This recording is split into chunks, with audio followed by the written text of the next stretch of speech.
Hello, this is Mami She uli. At ito, gawin naman natin yung gatang sardinas. Habang mainit na yung kawali, lagyan natin ng mantika uli. Syempre, konti lang. Tapos, gigisa ulit tayo ng bawang. Ayan, gisa ulit tayo ng bawang. Konting luya. At sibuyas. At habang nagdadialog ako dito, ito medyo nanginginig-ginig ako dahil natatawa-tawa yung mga anak ko sa akin. First time ko pong mag-vlog. Sige, try lang tayo. Halo-halo lang ulit tayo sa bawang, sibuyas at luya. At maglalagay na ulit tayo ng pechay. Paglagay ng pechay, halo dito uli, halo doon hanggang sa medyo lumambot na ang ating pechay.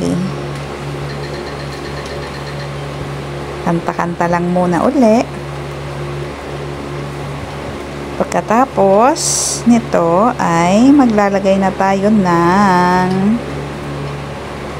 sardinas. Ilalagay na natin ang ating sardinas.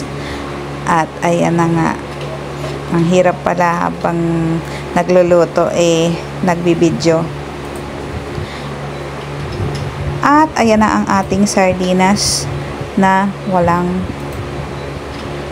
kasing sarap. So maglalagay na ulit tayo dyan ng gata.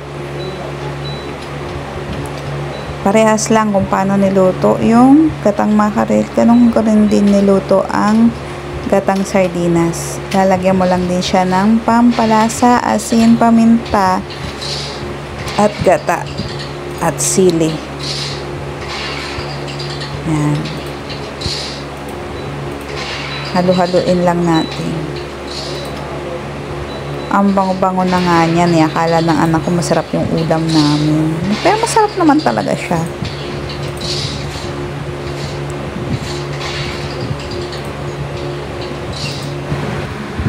Minsan kasi, pag nanay ka, kailangan mo talaga mag-imbento ng kahit anong pwedeng makain ng anak mo hanggat maaari.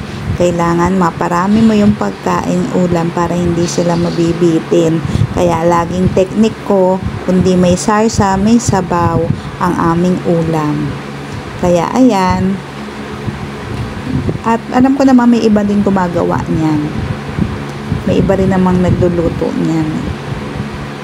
Tinry ko lang din kung gusto nila. At ayun naman, naubos naman talaga nila yan.